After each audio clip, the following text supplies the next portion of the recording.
your end of week reminder that if you lost your shit on a class or had a bad day with the class, that tomorrow is a new day. I read in this book, repair the harm is very important. So I said it today and my colleague was like, what are you talking about?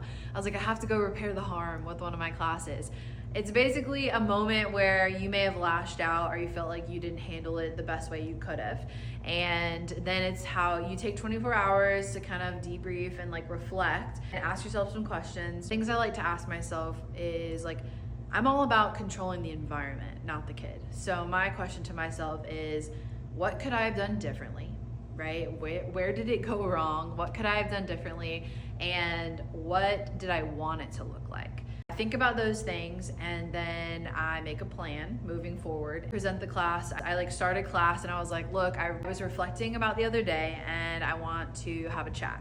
So I said, I was really upset after I left the other day because I felt very overwhelmed. I was overstimulated. It was super loud in here. I felt like every time I was telling someone to be quiet, someone else would start talking, and it wasn't a respectful environment. And then I felt frustrated that I couldn't do my job and teach. I reflected that I did not give you enough time in our duo challenge to talk to your person, may have cut you off too early. And so that's my reflection. I'm gonna give you the full 2-minute timers when I do that, not cut you off early, but when that timer is done, what I need you to do is stop talking. That is gonna make our class go more smoothly. So it was kind of like a give and take. Like I reflected on something that I did that took away their time that was promised, and then now what I need from them. I've had other scenarios where maybe something popped off in class and the kids would like to share their feelings.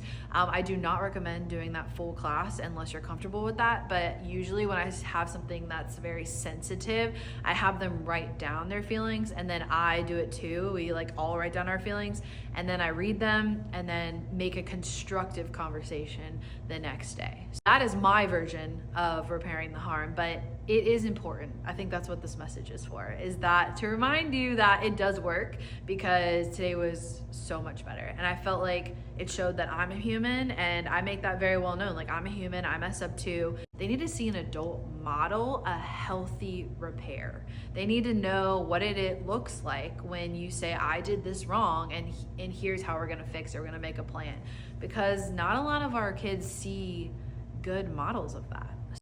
Forever will be a model of making a mistake and trying to repair the harm, but here we are.